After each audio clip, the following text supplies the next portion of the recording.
Oke, assalamualaikum warahmatullahi wabarakatuh. Selamat sore teman-teman semua. Pertemuan ke-10 ini teman-teman ya, kita akan membahas tentang neraca lajur ya. Jadi kalau untuk neraca lajur ini teman-teman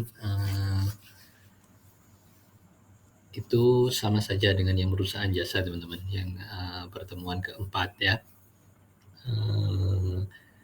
Formatnya sama aja, konsepnya sama, dan semua rumus-rumusnya juga sama ya. Nah, yang membedakan teman-teman dengan perusahaan dagang nanti adalah di jurnal penyesuaiannya ya.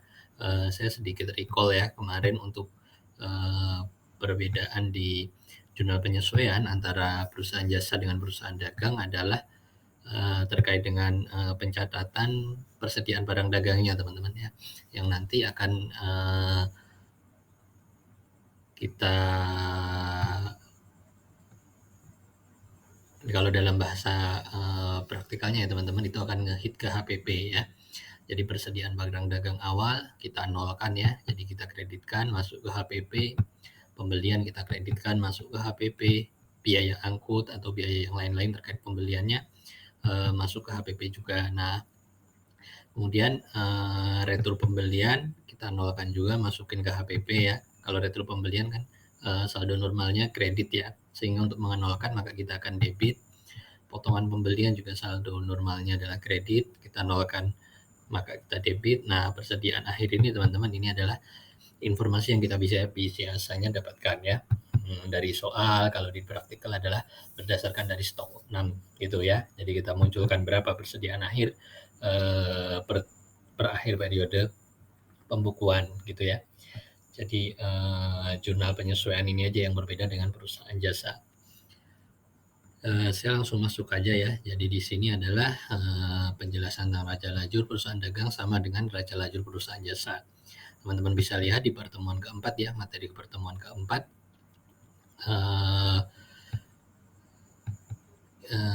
Itu belum, waktu itu kita belum menggunakan YouTube ya. Jadi tapi materi tambahnya ada, sudah pernah saya share. Nah, berdasarkan data dari neraca saldo perusahaan dagang Dwi Harvit, yaitu data yang dari pertemuan sebelumnya ya. Ya, nih di sini nih diketahui neraca saldo perusahaan Dwi Harvit ya. Ini adalah neraca saldonya. Kemudian ini adalah soal data penyesuaian ya, yang kemarin kita bikin ya. Nah, kemudian berdasarkan, nah untuk pertemuan 10 ini berdasarkan neraca saldo dan AJP yang telah dibuat, maka buatlah neraca lajur perusahaan dagang Dwi Harvit ya. Nanti kita bahas di sana sebelumnya. Kemudian ini modul prakteknya untuk neraca lajur. Nah, kemarin ada yang WA ke saya ya kalau butuh waktu yang lebih banyak ya. Nah, untuk teman-teman yang udah ngirimkan jawaban atas modul akuntansi yang periode sebelum ini ya, yang tugas pertemuan 9, itu nanti akan dapat poin plus ya. Tapi kalau yang bagi teman-teman yang belum, nanti saya akan share lagi. Nah, karena masih banyak yang belum ya, jadi kita belum bisa bahas untuk modul akuntansi praktek yang pertemuan 9 ya. Tapi nanti saya akan bikin deadline baru lagi ya. Nah, usahakan teman-teman untuk selesai di deadline baru itu ya, karena minggu depan berarti kita bahas modul praktek yang pertemuan 9 ya, dan modul praktek yang pertemuan 10. Itu nanti kita langsung bahas saja, tidak perlu tugas untuk modul praktek pertemuan 10-nya ya. Oke, ini ada soal ya. Jadi pada akuntansi perusahaan dagang yang tidak termasuk kolom neraca lajur terdiri dari nah ini teman-teman saya tunjukkan ya. Ini adalah format ya, sama. Tadi saya juga sudah buat ya. Neraca saldo, area jurnal penyesuaian, neraca saldo disesuaikan, laba rugi dan neraca ya. Akuntansi perusahaan dagang yang tidak termasuk kolom neraca lajur terdiri dari laba rugi, neraca ada, AJP jurnal penyesuaian, NS neraca saldo. Berarti yang bukan adalah ini harga pokok produksi ya. Kemudian penempatan perkiraan intisar rugi laba untuk menyesuaikan persediaan barang dagang di neraca jadul adalah persamaan akhir diselisihkan dengan persamaan awal pada kolom neraca saldo ini kalau misalnya kita menggunakan AJP-nya adalah ikhtisar rugi laba ya teman-teman ya, yang metode ikhtisar rugi laba, maka nilainya ya persamaan akhirnya atau saldo akhirnya itu adalah selisih antara yang di persamaan akhir diselisihkan dengan persamaan awal pada kolom neraca saldo disesuaikan teman-teman ya. Jadi munculnya di AJP. Nah, ini munculnya di sini. Nah, nanti di neraca saldo sesuaikan ini adalah selisih antara debit atau kreditnya ya, yang itu saldo laba rugi. Oke, kemudian yang ketiga, untuk menyesuaikan perbedaan. Oh, sama ya soalnya ya. Oh iya, ini masih nomor 2. Perkiraan akumulasi penyusutan pada neraca lajur tercatat pada kolom, nah tentu neraca ya, tapi sebelah kredit ya, karena akumulasi penyusutan ini adalah kontrak kon dari barang atau peralatan atau kendaraan gitu ya. Kemudian persediaan barang dagang berada pada sebelah kredit pada kolom. Nah, persediaan barang dagang kan normalnya adalah debit ya, debit. Nah, tapi dia ada satu yang berada di kredit, yaitu pada waktu bikin AJP ya. Jadi pada waktu bikin AJP di persediaan barang dagang awalnya kita kreditkan dulu teman-teman ya. Oke, kemudian pertanyaan terakhirnya, perkiraan retur penjualan pencatatannya sampai pada kolom. Retur penjualan itu adalah di AJP teman-teman ya, di AJP ya. Nah, jadi di neraca saldo disesuaikannya dia udah 0 teman-teman. Nanti.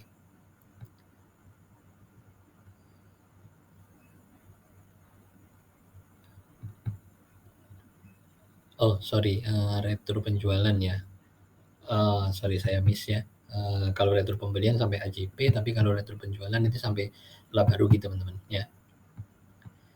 Sana terus, oke udah ya.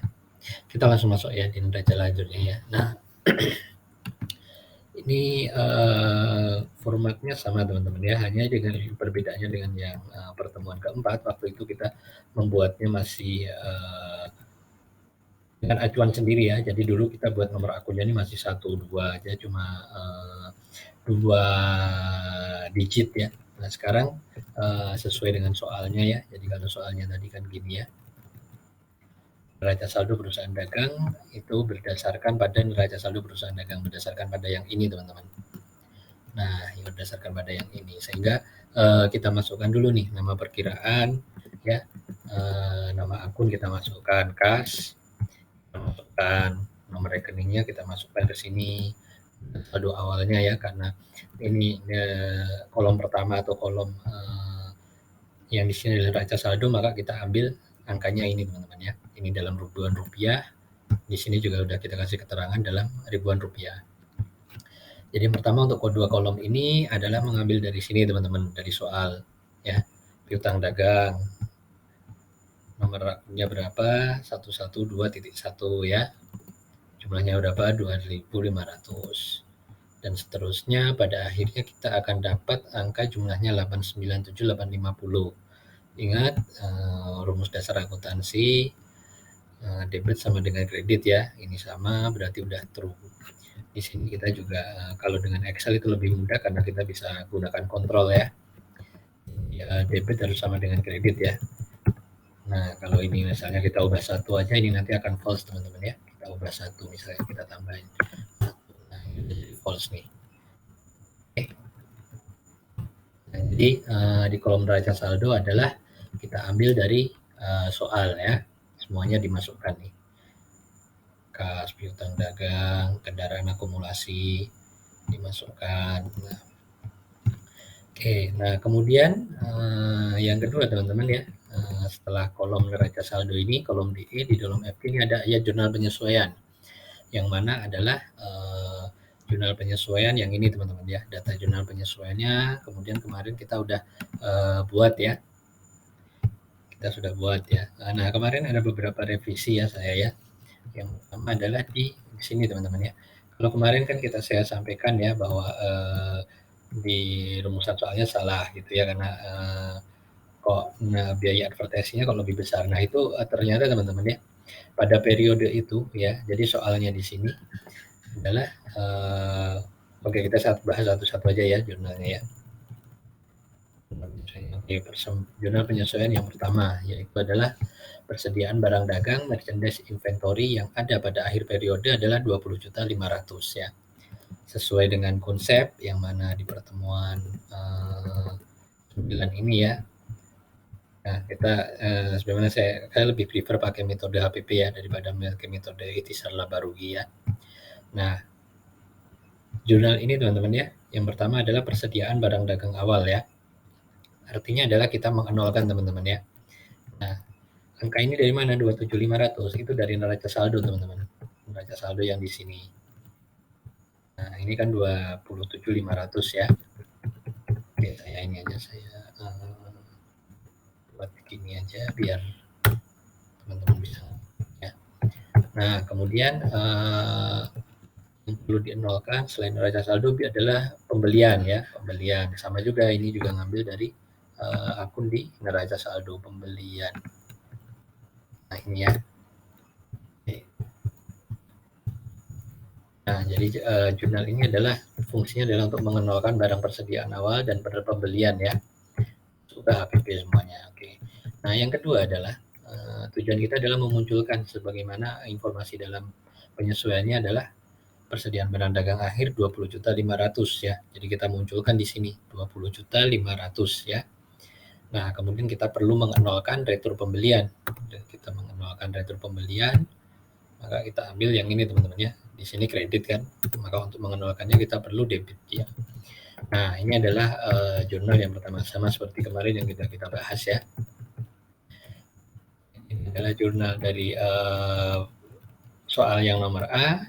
Ada dua jurnal ini ya teman-teman ya. Pertama untuk mengenalkan persediaan barang dagang awal ya. Kemudian di sini adalah untuk memunculkan barang dagang akhir sesuai dengan informasi di soal. Oke, kemudian dan penyesuaiannya nomor B adalah advertensi dibayar di muka 1.500. Nah, gini teman-teman, kalau kemarin kan kita nggak buat ya jurnal penyesuaian itu ya karena asumsi kita di sini waktu itu kemarin biaya advertensinya udah 2.000 lebih besar gitu kan. Nah, tapi ternyata gini teman-teman ya. Yang kemarin itu kita salah, jadi kita koreksi ya. Nah, jadi soal ini membicarakan bahwa pada akhir periode tersebut terdapat biaya advertensi dibayar di muka itu adalah 1.500 teman-teman ya. Nah, tujuan mereka penyesuaian ini adalah untuk memunculkan advertensi dibayar di muka 1.500. Lawannya apa? Lawannya adalah biaya advertensi ini teman-teman ya. Nah, di sini kita pertama punya biaya advertensi 2.000, kemudian di jurnal di kredit 1.500. Nah, jadi sebenarnya biaya advertensi yang muncul pada bulan tersebut adalah Rp500 ini teman-teman ya, Rp500.000 ya, ini dalam ribuan ya. Nah gitu ya. Jadi itu soal ini membicarakan bahwa advertensi dibayar di muka pada akhir periode tersebut adalah 1.500. Jadi jurnalnya adalah advertensi dibayar di muka 1.500 debit gitu ya. Itu yang perlu koreksi. Yang lainnya udah benar ya, seperti yang pertemuan kita sebelumnya kemarin. Biaya gaji yang masih harus dibayar 11.500 sehingga jurnalnya adalah akan muncul hutang gaji 11.500 ya. Debitnya adalah biaya gaji. Sewa yang masih harus dibayar 3.600.000 berarti muncul hutang sewa 3.600.000. Nah, ini biaya sewa ya. Kemudian penyusutan kendaraan untuk 1 tahun 4.100.000, ini akhir tahun ya, maka biaya penyusutan kendaraan 4.100.000. Penyusutan peralatan 1 tahun 2 juta, maka jumlahnya adalah biaya penyusutan peralatan pada akumulasi penyusutan peralatan 2 juta. Nah, dari jurnal penyesuaian yang kita buat ini, kita oper ke sini teman-teman ya, neraca lajur yang kolom FG, ayat jurnal penyesuaian ya. Nama rekening yang saya tandain ini adalah nama rekening ya, yang warna biru ini adalah rekening-rekening yang berasal dari hasil penyesuaian kita. Jadi di neraca saldo rekening-rekening ini nggak ada teman-teman ya. Jadi nomor rekening ini saya buat sendiri ya, menyesuaikan ya. Jadi kalau hutang gaji tadi kan di neraca saldo baru ada nomor yang 2112 sehingga hutang gajinya adalah selanjutnya 2113 gitu teman-teman ya. dan seterusnya. Ini juga lanjutan ya. Oke. Nah, ini adalah yang muncul karena penyesuaian ya. Nah, setelah ayat jurnal neraca saldo kita sudah punya, kemudian jurnal penyesuaiannya sudah punya, sama seperti yang lain yang kemarin ya. Jadi kita buat neraca saldo disesuaikan ya.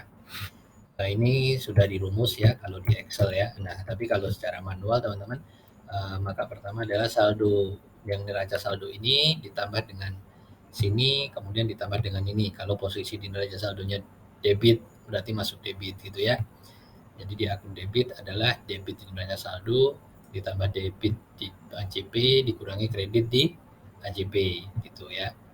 Nah, kalau saldo di neraca saldo awalnya adalah kredit, maka sama juga kita tempatkan di kolom kredit juga di neraca saldo disesuaikan. Rumusnya tinggal dibalik ya. Kalau tadi kan plus debit minus kredit ya kalau yang ini ya. Nah, kalau yang kredit ini berarti minus debit plus kredit ya untuk memunculkan ini. Oke, itu jadi konsepnya sama ya. Jadi ini rumusnya adalah neraca saldo ditambah ayat jurnal penyesuaian, tinggal posisinya di kolom apa. Kalau neraca saldo adalah kolom debit, maka di neraca saldo disesuaikannya juga adalah kolom debit ya. Tinggal menambah, kalau debit sama debit ditambahkan dikurangi kredit. Kalau posisi aslinya di neraca saldo adalah kredit, maka dikurangi debit di ayat jurnal penyesuaian ditambah kredit di ayat jurnal penyesuaian ya. Nah, ini rumusnya ya. Untuk tahu benar atau salahnya rumus yang teman-teman gunakan ya, nanti dikontrol lagi di bawah ya, debit kredit harus sama. Nah, ini perlu ya, nah, jadi neraca saldo disesuaikan seperti yang kemarin ya. Akun 1 sampai 3 atau kas sampai modal itu akan masuk ke kolom neraca. Nah, kemudian akun temporerinya yaitu akun penjualan dan beban itu akan masuk ke laba rugi. Dari laba rugi ini akan tercermin teman-teman ya, laba bersihnya berapa ya gitu. Jadi laba rugi kreditnya 555, debitnya 171, maka di sana ada laba ya. Nah, karena penjualan itu kan dikredit ya, penjualannya 555. Nah, yang di debit ini adalah sisi bebannya semua ya. Penjualan dikurangi dengan semua beban itu adalah 555 dikurangi 171, maka dapatnya laba bersihnya adalah 383. Nah, 383 ini nanti juga akan menambah di neraca yang sisi kredit ya. Yang sisi kredit. Oke. Ya, sama teman-teman ya, konsep laba rugi sama neraca sama dengan yang iuran perusahaan jasa kemarin. Ya mungkin itu sih untuk pertemuan kali ini ya, karena pada dasarnya konsepnya sama dengan di pertemuan keempat ya, untuk membuat neraca lajurnya. Nah, tapi ini yang sekali lagi kalau yang paling penting di pembuatan laporan keuangan ya secara teknikalnya adalah di neraca lajur ini teman-teman ya. Jadi teman-teman harus paham cara membuatnya ya. Terutama yang di AJP-nya ini ya, ayat jurnal penyesuaiannya ya. Kalau di sini biasanya given teman-teman ya. Di sini given, nah di sini yang kita harus buat sendiri. Kemudian neraca saldo disesuaikan, nanti tinggal saldo di neraca saldo awal ditambah saldo di ayat jurnal penyesuaiannya ya. Nanti akan dapat ayat jurnal disesuaikan. Setelah dapat neraca saldo disesuaikan, baru akun harta, utang, dan modal akan masuk ke dalam neraca, akun penjualan dan beban akan masuk ke kolom laba rugi. Oke, itu aja ya teman-teman untuk pertemuan kali ini. Saya sudah masukkan semua rumusnya di sini ya, jadi teman-teman nanti bisa pelajarin ya rumusnya. Jurnal penyesuaian juga sudah di sini. Saya juga sudah berikan ini ya rumus ya. Jadi ini dapat dari mananya udah ketahuan ya. Nah, kalau yang mulai dari penyesuaian B sampai F ini adalah dapat angka-angkanya adalah dari soal ya. Nah, kalau yang di sini ya, jurnal penyesuaian Dengan nomor A ini ada yang beberapa seperti pembelian, persediaan barang dagang awal, retro pembelian, angkanya ini didapat dari neraca saldo, yang didapat dari soal hanya persediaan barang dagang akhir ini, teman-teman. Oke, mungkin itu aja untuk pertemuan kali ini ya. Sama nanti mungkin tolong teman-teman kerjakan yang kemarin itu ya. Saya sudah kasih waktu extendnya. Setelah ini saya akan input untuk link tugas yang baru. Bagi yang kemarin sudah mengumpulkan, maka itu ada nilai positif ya. Tapi nanti di link yang baru dikumpulkan lagi aja ya. Bagi yang sudah mengumpulkan di tugas sebelumnya, nanti dikumpulkan lagi aja ya. Untuk yang tugas sebelumnya kemarin akan menjadi poin positif bagi Anda semua, Anda yang mengumpulkan di tahap pertama, gitu ya. Oke, itu ya teman-teman ya, dipelajari aja, nanti kayak ini akan saya kirimkan ke grup, tolong dipelajari, dan kemudian kalau ada pertanyaan kita bisa discuss lewat WA atau bisa japri pribadi saya. Terima kasih teman-teman atas waktunya. Saya akhiri. Assalamualaikum warahmatullahi wabarakatuh.